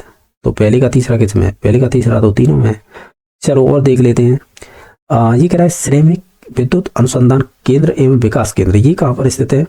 ये संबंधित तो फिर हो जाएगा आपका बीकानेर से। ये वाला श्रमिक विद्युत अनुसंधान केंद्र है ना, ये हो जाएगा बीकानेर से। बाकी भैंस प्रजनन अनुसंधान केंद्र है, तो फिर हमने देखा था फिर ये हो जाएगा आपके उदयपुर से। बाकी चौधरी चरण सिंह राष्ट्रीय कृषि विपणन संस्थान है, ये फिर आपकी जयपुर से संबंधित हो जाएगा। तो इस प्रकार ऑप्शन नंबर इसका 3 सही हो जाएगा। नेक्स्ट देखिएगा, स्वच्छ वायु सर्वेक्षण 2025 में राजस्थान के अरवल शहर ने 3 से 10 लाख के बीच की जनसंख्या वाली श्रेणी में देश भर में कौन सा स्थान प्राप्त किया है? तो ये किया है तीसरा। उत्तरी तोताद्री के नाम से प्रसिद्ध Galtaji fill in the blanks में स्थित है, ये संबंधित हो जाएगा आपका जयपुर में। नेक्स्ट देखिएगा, 25 सितंबर को गोवा में आयोजित 10वें राष्ट्रीय आयुर्वेद दिवस समारोह के दौरान राष्ट्रीय धन्वंतरी आयुर्वेद पुरस्कार 2025 राजस्थानी को प्रदान किया गया। यानी किस राजस्थानी को? ये अच्छा क्वेश्चन है। ये प्रदान किया गया है वैद बनवारी लाल कोड़ को। नेक्स्ट देखिएगा, राजस्थान की पैरा शूटिंग खिलाड़ी अवनी लेखरा ने पेरिस ओलंपिक 2024 में 10 मीटर एयर राइफल में स्वर्ण पदक निम्नांकित में से किस श्रेणी में जीता था? तो ये संबंध हो जाएगा SH1 श्रेणी में। 23 सितंबर 2025 को 10वें राज्य स्तरीय आयुर्वेदिक दिवस समारोह में आयोजन कहाँ पर किया गया था? ये आपके राजस्थान इंटरनेशनल सेंटर जयपुर में किया गया। मुख्यमंत्री व मंत्रिपरिषद के संदर्भ में असत्य कथन बताइएगा। मुख्यमंत्री की नियुक्ति राज्यपाल करता है, ये बात सही है। मंत्री राज्यपाल के प्रसाद पर्यंत पद धारण करते रहता है, यानी मंत्री है राज्यपाल के प्रसाद पर्यंत अपना पद धारण करते हैं, ये भी बात सही है। मंत्री उच्च न्यायालय के मुख्य न्यायाधीश के समक्ष पद और गोपनीयता की शपथ ग्रहण करते हैं, ये वाला स्टेटमेंट कहीं ना कहीं गलत है। बाकी राजस्थान मंत्रिपरिषद में मुख्यमंत्री सहित अधिकतम 30 मंत्री हो सकते हैं, ये भी बात सही है। जिसमें से गलत हो जाएगा ऑप्शन नंबर 3। नेक्स्ट देखिएगा, हिलगार्ड के शब्दों में अभिप्रेरणा को जिन 3 तत्वों का योग कहा गया है, तो उस चक्र में अंतिम चरण कौन सा है? अच्छा, हिलगार्ड ने क्या कहा गया है अभिप्रेरणा के बारे में कि पहले आपको नीड होगी, फिर उसके बाद आपकी नीड के बाद ड्राइव होगा, फिर ड्राइव के बाद आपको इंसेंटिव मिलेगा, ठीक है। तो इसमें इंसेंटिव लास्ट में आ रहा है। इंसेंटिव को हिंदी में क्या कहते हैं? इंग्लिश देख लीजिएगा, इधर दे रखी है। इंसेंटिव तो ऑप्शन ही नहीं है इसमें, तो फिर हम क्या कहेंगे? देखो, आवश्यकता होगा नहीं, अंतर्नोद नहीं होगा, क्योंकि नीड से आवश्यकता बनी है, ड्राइव से अंतर्नोद बना है। तो फिर देखो, संज्ञान से कोई मतलब नहीं है, क्योंकि ज्ञान की बात तो हो ही नहीं रही है यहाँ पे, यहाँ तो प्रेरणा की बात हो रही है। तो फिर हम इसे इंसेंटिव को ही हम उद्दीपक कह देंगे, जिसे स्टिमुलेट कह सकते हैं, ठीक है। ऐसे भी क्वेश्चन बन जाते हैं, देख लीजिएगा। आपने भी अगर इसे ट्रांसलेट किया होगा तो निश्चित तौर से नीड का मतलब आवश्यकता, ड्राइव का मतलब अंतर्नोद। बचे 2 ऑप्शन उद्दीपक और संज्ञान। संज्ञान से कोई मतलब नहीं है, क्योंकि दिमाग की बात है ये, तो कोग्रेटिव कहना या संज्ञान कहना तो वो अलग चीज हो जाएगी। बचा उद्दीपक, तो यही होगा, क्योंकि इसे इंसेंटिव को प्रोत्साहन बोल सकते हैं या उद्दीपक। ओवरऑल ऑप्शन नंबर 3 सही हो जाएगा। नेक्स्ट देखिएगा, इसमें से सुमेलित बताइएगा। एक तरफ प्रतीक चिन्ह और सोशल मीडिया, ये तो इंस्टाग्राम तो सभी चलाते हैं, तो ये तो इंस्टाग्राम से संबंधित है, ठीक है। अच्छा, एक तो आसान दे रखा है, बाकी फिर चिन्ह अलग ही दे रखे हैं, कोई बात नहीं है। तो फिर हम देखते हैं, ये तो हो जाएगा पहले का तीसरा। अपने एक्चुअली में क्या है कि हम थोड़े वो देख लेते हैं कूट, क्योंकि जरूरी थोड़ी है कि हम पे सभी आंसर आए, तो इससे आसानी होगी। पहले का हमने तीसरा मिलाया था, पहले का तीसरा 2 ऑप्शनों में दे रखा है, ठीक है। अगर 2 ऑप्शनों में दे रखा है ना, तो फिर आसान होगा आप इनसे पहचानने में। बाकी देखिएगा, अगर बात की जाए ये 2 आंखें हैं ना, यानी गोला से, तो ये संबंधित तो होते हैं आपके कहीं ना कहीं आपकी जो फ्लिकर है ना उससे संबंधित। और ये इन लिखा है ना, इन, ये संबंधित होता है आपकी जो लिंक्ड इन होती है ना उससे संबंधित। बाकी ये वाला जो प्रतीक चिन्ह दे रखा है, ये शेयर चैट से संबंधित होता है। तो इस प्रकार ऑप्शन नंबर 1 सही हो जाएगा। अब मालूम नहीं है किस परीक्षा में, इन्होंने तो रैंडमली उठा के ऐसे ही डाल दिए, नेक्स्ट देखिएगा कि छोटे बच्चों का रिश्तेदारों को अपने खिलौने दिखाता किस प्रकार की रचा युक्ति है। यानी जो छोटे बच्चे हैं अपने रिश्तेदार को अपने खिलौने दिखाता है वो किस प्रकार की रचा युक्ति है, डिफेंस मैकेनिज्म है। युक्तिकरण तो होगी नहीं, क्योंकि इसमें तो कोई वो तर्क तो दे नहीं रहा है झूठ बोलने के लिए। प्रक्षेपण यानी कोई ऐसा नहीं है कि अपनी गलती दूसरों पर डाल रहा हो। मार्गांतरीकरण का मतलब होता है कि एक तरह से आप अपना मार्ग चेंज कर लें, ऐसा भी नहीं है। ठीक है, तो फिर बचा क्या, अवधान केंद्र, यही हो जाएगा। अटेंशन फोकसिंग, फोकसिंग बोलेंगे इसे। ठीक है, तो यही हो जाएगा फिर 2 नंबर ऑप्शन। नेक्स्ट देखिएगा, अब है मस्तिष्क प्रकंपन विधि किन बच्चों को जांचा जा सकता है। एक्चुअली में क्या है कि इसकी इंग्लिश देखिएगा, मस्तिष्क का मतलब ब्रेन स्टॉर्मिंग विधि की बात कर रहा है, यानी प्रकंपन का मतलब इसे मस्तिष्क उद्दोलन विधि भी बोल देते हैं या प्रकंपन विधि, कुछ भी नाम दीजिएगा। ये किन बच्चों को जांचा जा सकता है इसके द्वारा। ओवरऑल देखा जाए तो जब मस्तिष्क की बात होती है तो कहीं ना कहीं ये हमारी क्रिएटिविटी से संबंधित होता है, तो ऑप्शन नंबर इसका सही ना। तो हालांकि आप ये सोच रहे हो कि प्रतिभाशाली भी तो हो सकता है। मस्तिष्क प्रकंपन या ब्रेन स्टॉर्मिंग विधि है ना, इसमें बच्चा इतना क्रिएटिव होता है कि वो भिन्न भिन्न तरीके से किसी चीज को सॉल्व करता है। और ऐसे ही तो असाइनमेंट देते हैं, ऐसी प्रॉब्लम सॉल्व करने के लिए देते हैं, बच्चा खुद अपने तरीके से उसे सॉल्व करके लाता है, तो वो उसकी क्रिएटिविटी को एक तरह से जांचा जाता है, ऐसे बोल सकते हैं। तो ठीक है, ऑप्शन नंबर 4 सही हो जाएगा। अच्छा क्वेश्चन है ये। नेक्स्ट देखिएगा, डिजिटल हस्ताक्षर के संदर्भ में बताइए। ये कंप्यूटर से क्वेश्चन है, यानी आईसीटी बोल सकते हैं। इसका मतलब होता है एक तो क्रिप्टोग्राफिक वैल्यू होती है जो डेटा और गुप्त कुंजी से कैलकुलेट की जाती है से, और एक ये हो जाएगा, ये एक ऐसी तकनीक है जो व्यक्ति या संस्था को डिजिटल डाटा से बांधता है। तो ए और डी ये सही है। बाकी इसके संदेश प्रमाणीकरण की निजी कुंजी है, ऐसा कहना गलत है। ये डिजिटल हस्ताक्षर की न्यूनतम आवश्यकता व्यावसायिक अनुप्रयोग पर पड़ती है, ऐसा भी कहना गलत है। तो ओवरऑल ऑप्शन नंबर 4 सही हो जाएगा। शिक्षा मनोविज्ञान शिक्षा का विज्ञान है, ये परिभाषा है किस जनक से दी गई, यानी किसने दी है, ओवरऑल ये है। तो ये पील की स्टेटमेंट है कि शिक्षा मनोविज्ञान है, वो शिक्षा का विज्ञान है। अच्छा ये क्वेश्चन है, तो ऑप्शन नंबर 97 नंबर है कि विकास का सिद्धांत नहीं है। संचय प्रवृत्ति देखो पॉजिटिव देख लीजिएगा, संचय होती है, निरंतरता होती है, एकीकृत होती है, तो ये तो पॉजिटिव है। इसका मतलब ये है कि ये तो विकास के सिद्धांत है। और जो नहीं है वो पूछा है, तो विकास कभी यादृच्छिक नहीं होता है या रैंडमली नहीं होता है। ना ही विकास है एक बार हो गया तो वो पीछे वापस नहीं आएगा। यानी आप युवा अवस्था में तो अब बाल्य अवस्था में नहीं आ सकते। यानी ये है कि आप अब 18 साल के हो चुके हैं या 20 साल के, तो निश्चित थोड़ी है कि आप वापस 6 साल के हो जाएं, तो पलटा भी विकास तो होता ही नहीं है। तो ये गलत और ये गलत, तो यही दोनों गलत हो जाएंगे। तो ऑप्शन नंबर 2 सही हो जाएगा। इनमें से कौन सा दीक्षा ऐप के लिए विकसित किया गया चैट बॉट है, ये अच्छा क्वेश्चन है। ये संबंधित हो जाएगा आपका आस्क तारा, यानी ऑप्शन नंबर 3 सही। एक बच्चा है संग्रहण, सुप्त काम प्रवृत्ति, मिथ्या प्रवक्ता जैसे गुणों से परिपूर्ण है।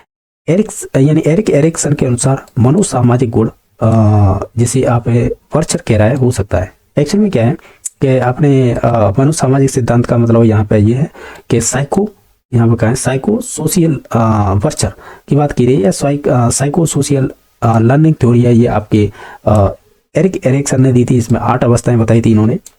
लेकिन ये तो नहीं पूछा, केवल इसने क्या विशेषता दे दी, जैसे बच्चा संग्रहण करता है, सुप्त काम प्रवृत्ति होती है, यानी जो आपकी ये सुप्त काम प्रवृत्ति को सर लेटेंट कहते हैं इंग्लिश में, और क्या कह रहा है ये सही है, लेटेंट लिबिडो, यानी इसमें आपकी सुप्त काम प्रवृत्ति हो जाती है। बाकी मिथ्या प्रवक्ता यानी एक तरह से झूठी मैच्योरिटी पाई जाती है कि वो सब कुछ कर लेगा, जैसे बड़े जो घर के सदस्य होते हैं ऐसे कामों को कहता है कि मैं खुद कर लूंगा, तो वो मिथ्या प्रवक्ता के अंडर में आता है।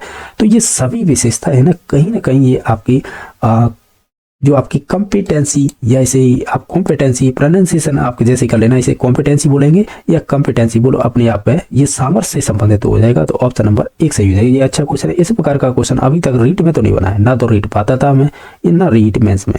ये वाला क्वेश्चन अच्छा है, शायद हो सकता है अभी 2024 की भर्तियां हुई हैं जो आरपीएससी सेकंड ग्रेड उसमें पूछा हो, और वहां नहीं पूछा है तो अभी हरियाणा टेट के जो पेपर हुए ना, तो उनके क्वेश्चन बहुत डालते हैं ये कलम वाले, तो वहां पे पूछा गया होगा निश्चित तौर से, तो वही डाल दिया यहाँ पे। नेक्स्ट देखिएगा, जो 100 नंबर का है कि अधिगम को प्रभावित करने वाले कारकों में सुमेलित नहीं है या असुमेलित युग में, यह गलत बताना है।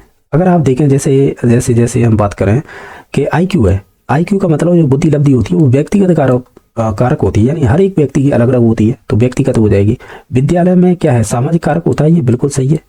रीति रिवाज है हमारे सामाजिक कारक में आते हैं, ये भी बात सही, तो गलत हो जाएगा 1 नंबर, क्योंकि जो लिंग होती है ना, यहाँ पर देखो जेंडर, एक्चुअल में क्या है कि और ये व्यक्तिगत कारक नहीं होंगे। देखो एक्चुअल में क्या है, एक तो आपने सुना होगा सेक्स और एक होता है जेंडर। तो एक्चुअल में क्या है कि अगर आप सीटेट के क्वेश्चन किए हों तो आप देखेंगे, क्या देखेंगे कि सेक्स होता है ये बायोलॉजिकल होता है। बायोलॉजिकल का मीन्स ये है कि आप ऐसे तो है नहीं कि आप बायोलॉजिकल का मतलब होता है ये अपने आप ही होता है, ये ऐसे नहीं है कि आप चेंज वगैरह कर सकते हैं, ये बायोलॉजिकल होता है, ऐसे बोल सकते हैं। बाकी जेंडर होता है ना, तो जेंडर होता है ये सामाजिक होता है। एक तरह से हम जैसी धारणा बना रखी है तो उस हिसाब से हम ऐसे जेंडर को डिनोट करते हैं। तो हम ये कहेंगे कि लिंग एक व्यक्तिगत ना होकर कैसा होगा, लिंग यहाँ पे इंग्लिश के रखा है ना, तो जेंडर तो ये सामाजिक होगा, क्योंकि समाज के अनुसार हम बताते हैं कि जेंडर, जैसे कि ट्रांसजेंडर भी तो होते हैं जो ना तो महिला है ना पुरुष है। तो हमें ये क्या है, हमने एक पूर्व अवधारणा बना रखी है सामाजिक, समाज के अनुसार, ऐसे बोल सकते हैं। ये क्वेश्चन बहुत लॉजिकल है, अगर आप सीटेट के क्वेश्चन किए होंगे तभी कर पाएंगे, अदरवाइज तो फिर या फिर ये है कि तुक्का लग जाए तो वो चीज़ है। नेक्स्ट देखिएगा कि फ्लैश मेमोरी डिवाइस है। फ्लैश मेमोरी ये सब मेमोरी के प्रकार में आता है, तो ये आपकी NVMe मेमोरी हो जाएगी। नेक्स्ट देखिएगा सत्य कथन बताइएगा। जैसे थकान के कारण आया परिवर्तन अधिगम नहीं होता है, ये सही कह रहा है, परंतु थकान अधिगम को प्रभावित करती है, ये बात तो बिल्कुल सही है। परिपक्वता के कारण आया परिवर्तित अधिगम नहीं होता, ये भी बात सही है, परंतु परिपक्वता अधिगम को प्रभावित करती है, ये भी बात सही है। तो हम कहेंगे दोनों ही बातें सही है, ठीक है। नेक्स्ट देखिएगा, नंबर देखिएगा जो 103 है कि फ्रायड द्वारा निम्न में से किस विधि का प्रयोग है मनोविश्लेषणवाद के अंतर्गत नहीं किया गया है। एक्चुअल में मनोविश्लेषणवाद है, ये फ्रायड के द्वारा ही सिद्धांत दिया गया था, या मनोगतिकी बोलते हैं या मोटर बोलते हैं, वो सभी है, इन्हीं के नाम आते हैं। तो ओवरऑल देखा जाए उसने स्वप्न विश्लेषण की बात की है, मुक्त परिचर्या की बात की है, त्रुटि अध्ययन की, लेकिन वस्तुनिष्ठ प्रश्नावली की बात नहीं की है। एक क्वेश्चन मैं आपको जानकारी के लिए बता दूं, इसका आंसर तो 4 नंबर ऑप्शन होगा। मैं आपको एक जानकारी बता रहा हूँ, इसे ध्यान रखना कि हमने अभी, अगर किसी ने मेरा वीडियो देखा हो प्रीवियस का, जैसे अपनी पब्लिकेशन की बुक थी ना टीचिंग मेथड की, वो सभी सब्जेक्टों वाली, उसमें मैंने क्वेश्चन कराया, तो उसमें एक क्वेश्चन आया था रीट में ही कि जो प्रश्नावली को विकसित किसने किया था, तो वहां पे फ्रायड आंसर माना था। तो मैं आपको जानकारी के लिए ये बता रहा हूँ कि अगर केवल प्रश्नावली यहाँ पर ऑप्शन होता, उसे विकास या विकसित किसने किया तो फ्रायड का नाम आता है। साथ ही साथ प्रश्नावली की बात की जाती है किसने इसके प्रवर्तक माने जाते हैं, तो उसमें वुडवर्थ नाम आता है। आपने अगर प्रीवियस के क्वेश्चन कर रखे हैं ना, तो इन चीज़ों को करेक्ट कर पा रहे होंगे। एक इसी जैसी और आती प्रश्न उत्तर विधि, तो उसके प्रवर्तक माने जाते हैं, आपने सुना होगा सुकरात। तो ये कंफ्यूजन करने वाले को थोड़े क्वेश्चन है, इन्हें ध्यान रखिएगा। बाकी है त्रुटि अध्ययन, तो मैंने अभी तक नहीं पढ़ा है, लेकिन मुक्त परिचर्या, स्वप्न विश्लेषण और प्रश्नावली और त्रुटि अध्ययन, ये वाला मतलब पॉइंट है, ये मिस हो गया, ये मैंने पढ़ा नहीं है, लेकिन इसमें माना है आंसर कि ये तो सभी संबंधित है, त्रुटि अध्ययन, मुक्त परिचर्या, स्वप्न विश्लेषण, लेकिन वस्तुनिष्ठ नहीं है, प्रश्नावली संबंधित नहीं है। नेक्स्ट देखिएगा, कंप्यूटर के संदर्भ में गार्बेज इन गार्बेज आउट, यानी जिसे गीगो बोलते हैं, का क्या आशय होता है। इसका आशय होता है कि अगर गलत इनपुट या अविश्वसनीय प्रोग्राम के कारण होने वाली त्रुटियां, यानी जैसा आप डालोगे वैसा ही आउटपुट निकाल देगा, ओवरऑल यही कहना है। नेक्स्ट देखिएगा कि संवेगात्मक बुद्धि के विचार व अभिप्रेरणा निम्नलिखित में से किस अन्य बुद्धि के भावार्थ से मिलता जुलता नहीं है। अच्छा, एक्चुअल में क्या है कि संवेगात्मक बुद्धि के विचार अभिप्राय अन्य बुद्धि के भावार्थ से मिलता जुलता नहीं है। तो देखिएगा, जब आप पढ़ते होंगे, क्या पढ़ते होंगे कि सामाजिक बुद्धि निश्चित तौर से संवेगात्मक बुद्धि के जैसे ही कह सकते हैं, मिलती जुलती है। अंतर्वैयक्तिक, जैसे क्या कह रहा है इंटर, तो इंटर का मतलब होता है दूसरों की भावनाओं को समझने वाली बुद्धि, निश्चित तौर से। एक होती है सांदर्भिक बुद्धि, जिसे बोलते हैं कॉन्टेक्चुअल इंटेलिजेंस। वो एक होती है घटकी, लेकिन घटकी इससे संबंधित नहीं होगी, क्योंकि घटकी ये आपके संज्ञान से संबंधित होती है। अगर आपने कौन पढ़ा हो, एक मनोवैज्ञानिक आता है जिसमें सांदर्भिक बुद्धि, घटकीय बुद्धि और व्यवहारिक बुद्धि, ये शायद नाम आता है रॉबर्ट स्टर्नबर्ग, शायद वही उसी के घटक बताए थे उसने 3, तो उन घटकों में नाम आते हैं ये, जैसे घटकीय बुद्धि, सांदर्भिक बुद्धि, व्यवहारिक बुद्धि, ये चीज़ है, ठीक है। तो ओवरऑल हमें तो केवल ये बताना था संबंधित नहीं है, तो ऑप्शन नंबर इसका फिर 2 सही हो जाएगा, ठीक है। घटकीय बुद्धि संबंधित नहीं होगी। नेक्स्ट देखिए, सामाजिक विज्ञान का ज्ञान स्वरूप कैसा होता है, तो कैसा होगा, प्रमाण आधारित होता है और सत्यापन योग्य होता है, अनुभवजन्य होता है, तो उपरोक्त सभी हो जाएगा। क्वेश्चन नेक्स्ट देखिएगा, ये क्या कह रहा है कि दिए गए चित्र में यदि 4x बराबर 5y हो तो बताइएगा x का मान कितना होगा। अच्छा, ये एक आपको दे रखा है, इसमें आपको एक तरफ दे रखा है x डिग्री, दूसरी तरफ y डिग्री। एक्चुअली में क्या काम, ये पढ़ते हैं एक रेखा पे एक ही ओर बने कोणों का मान कितना होता है, आप भी जानते हो 180 होता है, ठीक है। तो हम क्या कर सकते हैं, एक्चुअली में क्या, इसे करने के तरीके तो कई हैं, लेकिन ये लॉजिक का क्वेश्चन है, ये ऐसा नहीं है कि जिसमें आपको x और y यहाँ पे बराबर कर रखे हैं, चक्कर ये पड़ रहा है। हम एक काम करते हैं, क्या करते हैं, देखो आप अगर मैथ्स बैकग्राउंड से नहीं है तो देखते चलिएगा, अगर है तो आप खुद कर लोगे, फिर देखिएगा। हम क्या करते हैं, x प्लस वाई की वैल्यू अगर हम 180 रख देते हैं तो यही तो होते हैं रेखे कोण, यानी एक ही रेखा को एक ही ओर बने कोणों का योग है 180 डिग्री होता है। तो ये बात तो सही है। अगर यहाँ पे हम अगर इसमें से y की वैल्यू निकालना है केवल और यहाँ पर रखते हैं तो फिर x की वैल्यू आ जाएगी, जिससे y की भी निकल जाएगी, हमें फिर केवल x की पूछी है। तो देखिए अब एक्चुअल में करेंगे क्या, जैसे 4x है, ठीक है, एक सेकंड रुकिएगा, एक तो ये मार्कर्स, एक सेकंड रुकिएगा। अब देखो करेंगे इसे नेक्स्ट स्टेप में, हालांकि आप कर सकते हैं, कोई ज़्यादा बड़ी बात नहीं है। जैसे 4x है बराबर 5y, ठीक है, ये बराबर है, ये ध्यान रखना। अगर हम x की वैल्यू यहाँ पर रखें, केवल x को इधर रख लें, तो ये 5y यानी 5y है और बट्टी में क्या हो जाएगी, नीचे 4 चली जाएगी, आप जानते होंगे। अगर इस वैल्यू को यानी जो x की वैल्यू है इसे अगर हम यहाँ पर रख दें y की जगह पे, नहीं मैंने गलत कर दिया, एक सेकंड रुकिएगा। हम x की वैल्यू ना निकाल के अब y की निकालेंगे, क्योंकि एक्चुअल में क्या है कि x की वैल्यू तो यहाँ रखेगी पर y रह जाएगी, हमें के समान पद करने हैं, जिससे कि जैसे x हो जाएगा तो x जुड़ के वैल्यू निकल आएगी, इस वजह से तो हम y की वैल्यू निकाल लेते हैं। तो y निकालेंगे तो क्या हो जाएगा, ये y बराबर हो जाएगा, अगर आप करेक्ट कर पा रहे होंगे तो 4x अपॉन 5 हो जाएगा। सही है ना, बिल्कुल सही है। अगर x की वैल्यू निकालेंगे तो ये आएगी, y की वैल्यू निकालेंगे तो ये आएगी 55 करके।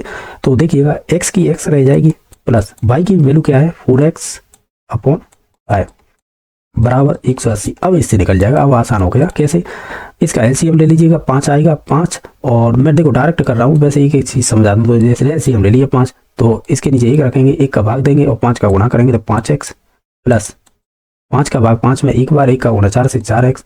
तो ओवरऑल ये निकल के आया कि ये 5x और 4x 9x बट्टे में हो जाएगा 5 और बराबर में हो जाएगी 180। आप डायरेक्टली काट लीजिएगा 9 से 18 को, 9 दूनी 18 यानी ये 20 बची, क्रॉस मल्टीप्लाई कर लेंगे तो इससे x की वैल्यू निकल आएगी, क्योंकि इधर 5 बचा था इधर 20 है, तो क्रॉस मल्टीप्लाई हो जाएगा तो x बराबर ये 100 डिग्री आ जाएगा।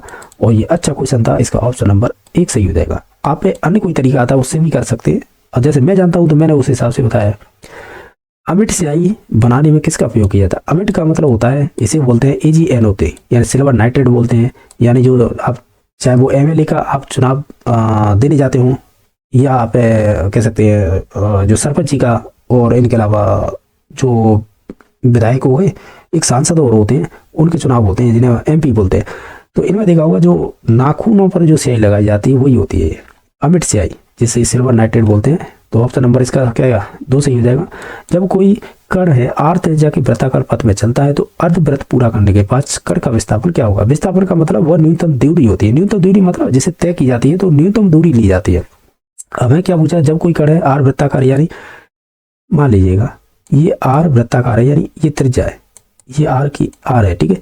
और यही तो कह रहा है कि जब कोई कण है r त्रिज्या के वृत्ताकार पथ पर चलता है, अब ये यहाँ से चल रहा है, ठीक है, यहाँ से ये चल रहा है भाई साहब, ये ठीक है, सही चल रहा है ना वृत्ताकार।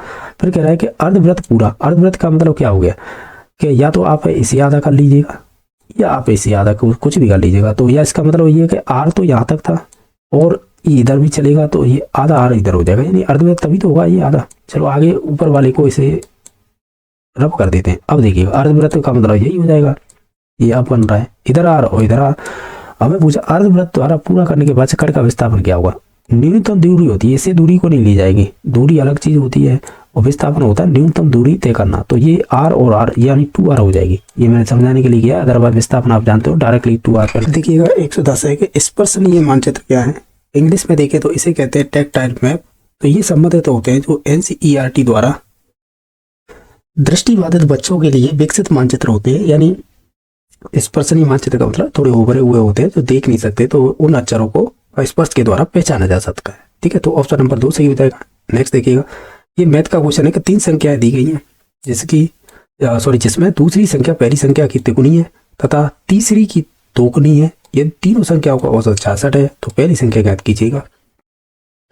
तो ये एवरेज वाला चैप्टर है ना, औसत वहां से पूछा है। वो करेंगे कैसे, 3 संख्याएं मान लीजिएगा ABCD मान लेते हैं हम, तो और डायरेक्ट ही आप कर सकते हैं इसे। जैसे ये कह रहा है जिसमें दूसरी संख्या पहली की 3 गुनी है, मान लेते हैं कि दूसरी संख्या अब अपने हिसाब से मान लीजिएगा, जो भी मानना है, ठीक है। जैसे मान लीजिएगा मैं अपने हिसाब से मान रहा हूँ कि 6 है, ठीक है।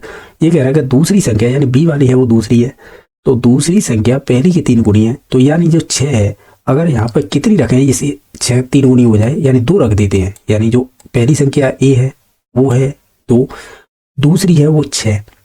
तो सही बात है ना, जो पहली संख्या है, जो दूसरी संख्या है, अगर देखा जाए तो इसकी क्या गुनी है, 3 गुनी, क्योंकि अगर 2 का गुणा 3 से करेंगे तो वो 6 होता है, यानी 3 गुनी है कौन सी, दूसरी संख्या। यहाँ तक स्टेटमेंट सही हो गया। फिर ठीक है, आगे देखते हैं।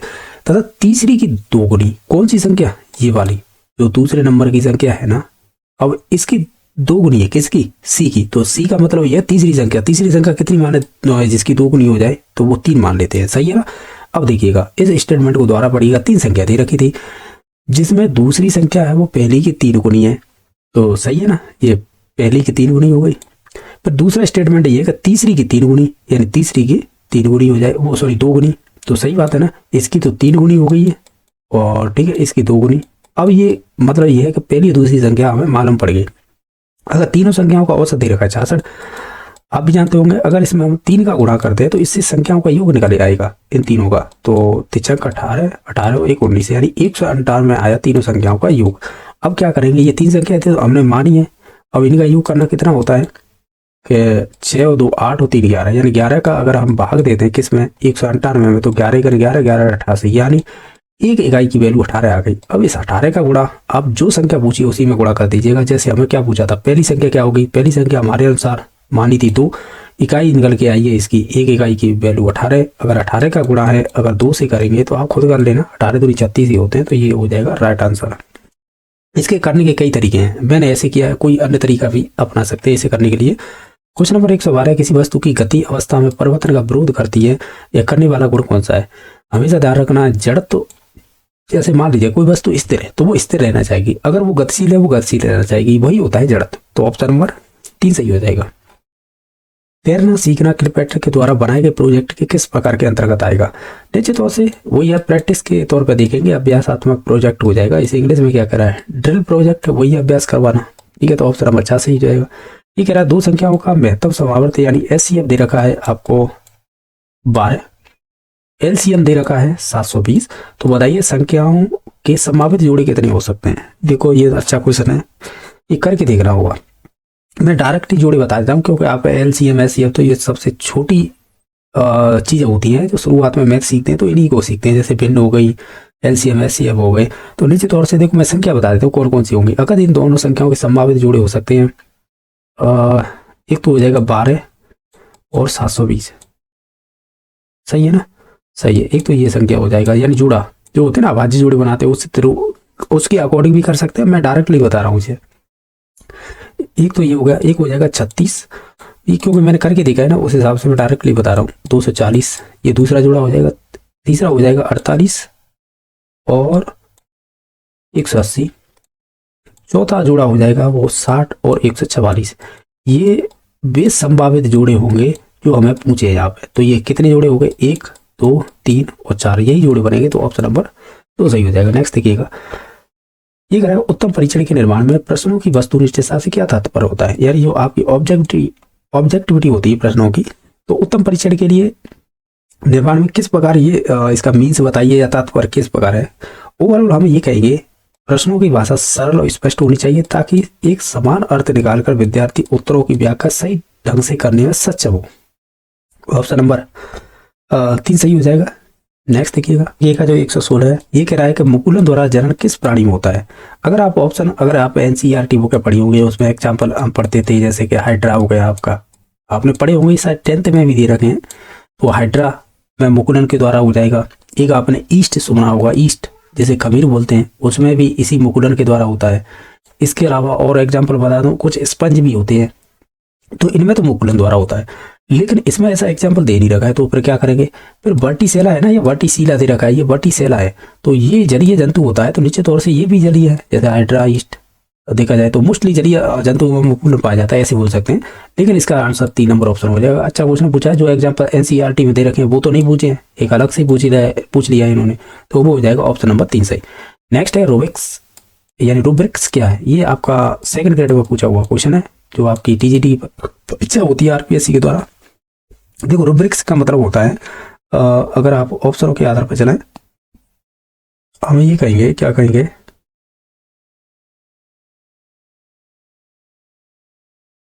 तो ऑप्शन नंबर 1 सही हो जाएगा। छात्रों के जो प्रदर्शन का मूल्यांकन करने हेतु एक बहुउद्देशीय अंकन निर्देशिका होगी, क्या, रूब्रिक्स। ठीक है। अगर और क्या बात है इसके बारे में, ये सही है क्योंकि इसमें परफॉर्मेंस जो डिस्क्रिप्शन होता है उसे ही देखा जाता है रूब्रिक्स के द्वारा। तो ओवरऑल ऑप्शन नंबर 1 सही हो जाएगा। नेक्स्ट देखिएगा, आल्प्स पर्वत श्रेणी सर्वोच्च शिखर कहाँ पर है? ये फ्रांस और शायद इटली के मध्य पाया जाता है, माउंट ब्लॉक, ये वहीं पर है। नेक्स्ट देखिएगा, बी लिम्फोसाइट का निर्माण कहाँ पर होता है?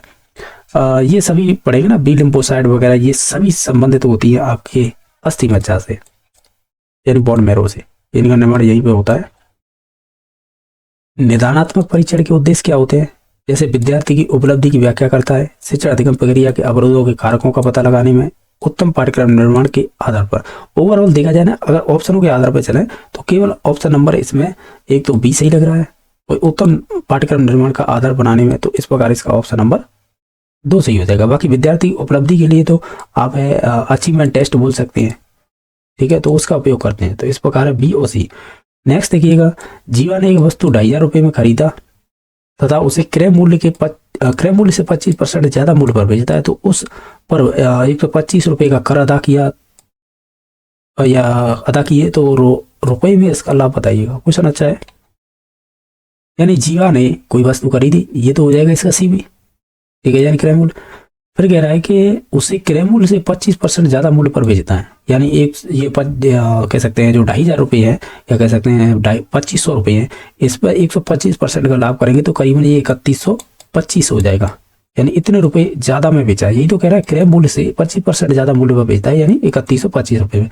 फिर कह रहा है उस पर 125 रुपये अदा करता है, यानी कर लगता है, कर का मतलब ये टैक्स है, तो इसे घटा दीजिएगा इसमें से 125 को, तो विक्रय मूल्य वही तो लगेगा, तो ओवरऑल ये बचेगा 3,000 रुपये। ओवरऑल अब क्या कह रहा है लास्ट में कि रुपए में इसका लाभ ज्ञात कीजिएगा।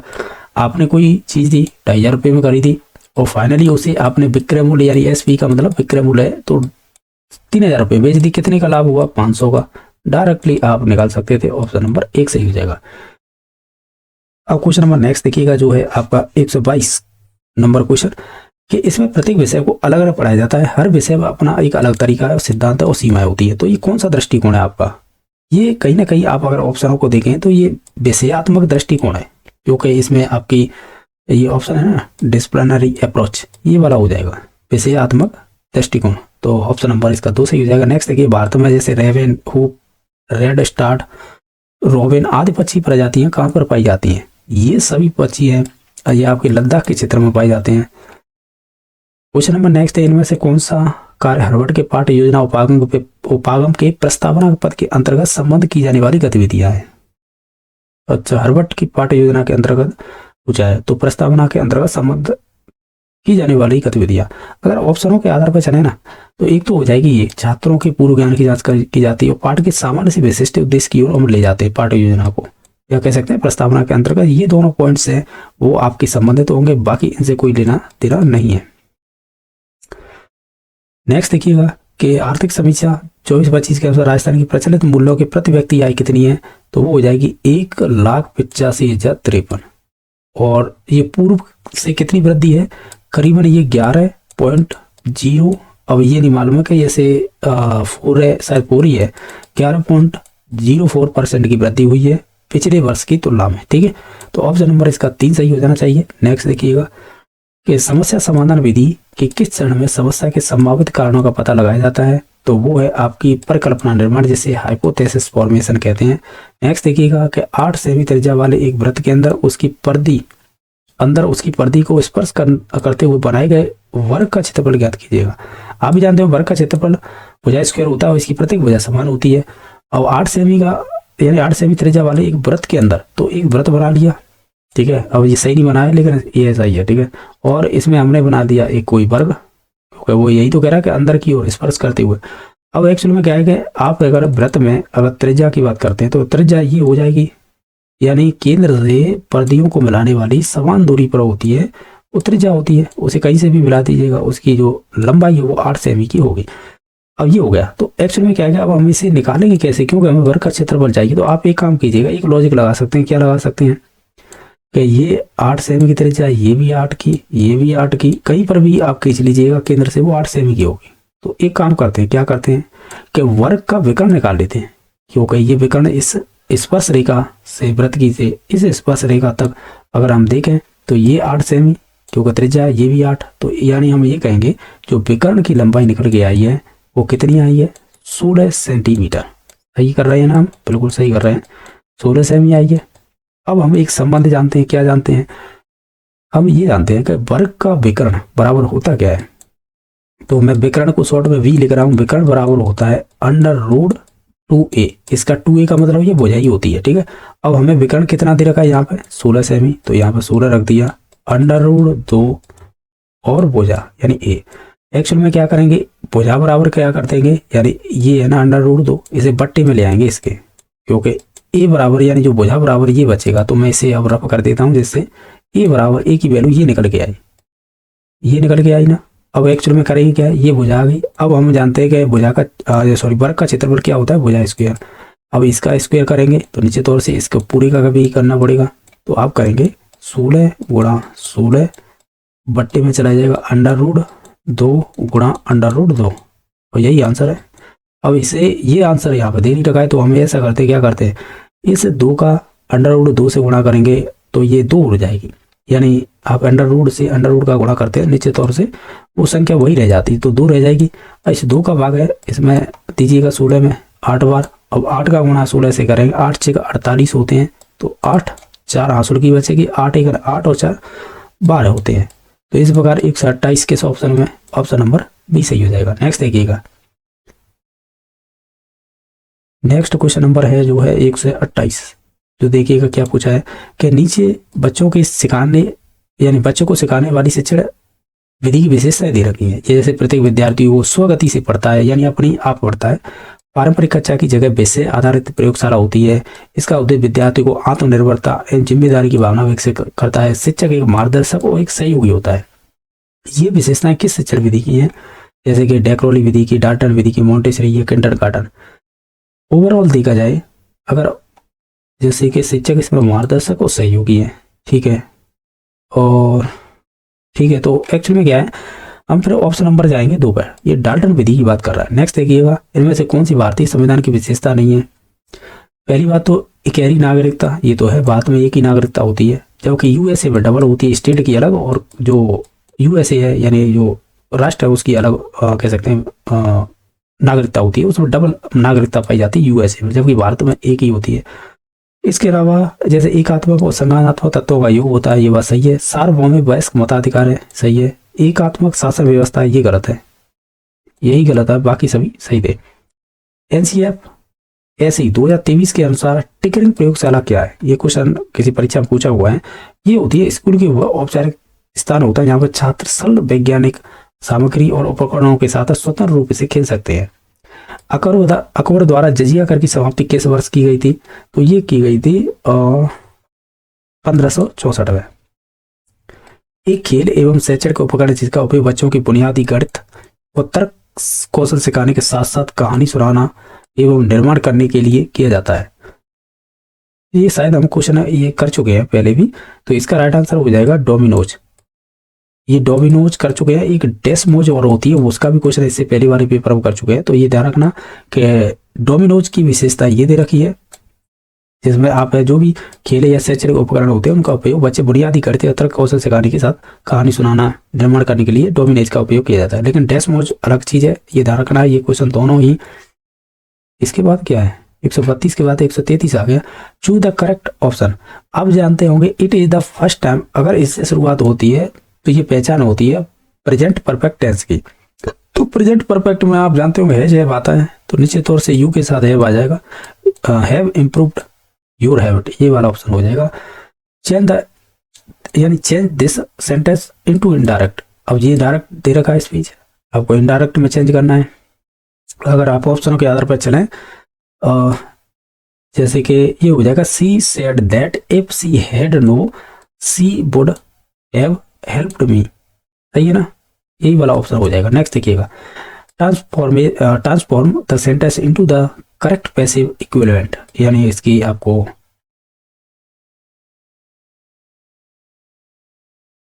ठीक है इसे पैसिव इक्विवेलेंट के बराबर बताना है, यानी एक तरह से पैसिव वॉइस दे रखा है। अब इसका सही आंसर हो जाएगा he was made to leave the room, सही है ना, ये सेकंड फॉर्म दे रखी थी।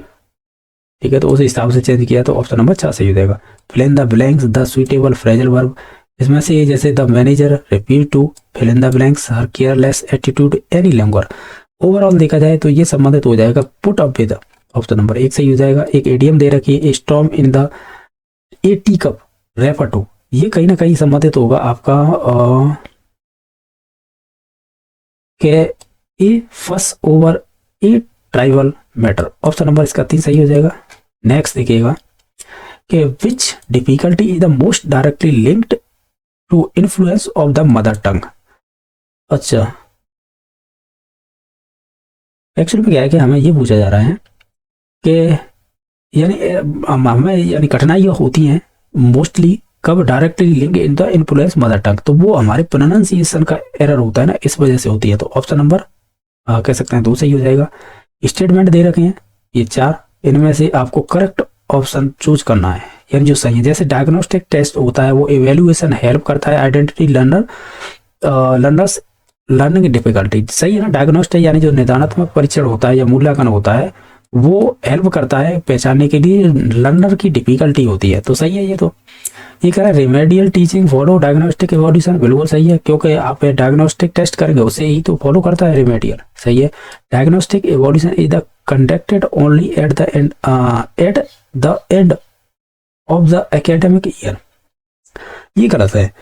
एक्चुअल में क्या है कि अगर हम at end the of the academic की बात की जाती है तो हालांकि इसके लिए अचीवमेंट टेस्ट होता है, लेकिन अगर ऑप्शन नहीं दिया होता है तो हम रिमेडियल पे चले जाते हैं, वो डिपेंड करता है ऑप्शन क्या दे रखा है, ठीक है। तो ये डायग्नोस्टिक नहीं होगा, ये गलत दे रखा है। बाकी है रिमेडियल टीचिंग एड्रेस से कॉन्सेप्चुअल एरर, तो सही बात है। ये भी ए बी और D A B D option number 3 सही हो जाएगा, सही है ना। आप ध्यान से पढ़ लीजिएगा, आपने जैसे भी इंग्लिश की शिक्षण विधियाँ पढ़ी हैं तो इसमें से ऑप्शन नंबर 3 गलत है, बाकी सभी सही है। नेक्स्ट देखिएगा, फिर स्टेटमेंट दे रखे हैं, जैसे इसमें से क्या बताना है, करेक्ट बताना है। जैसे पहला statement motivated learner so better retention of vocabulary and structure,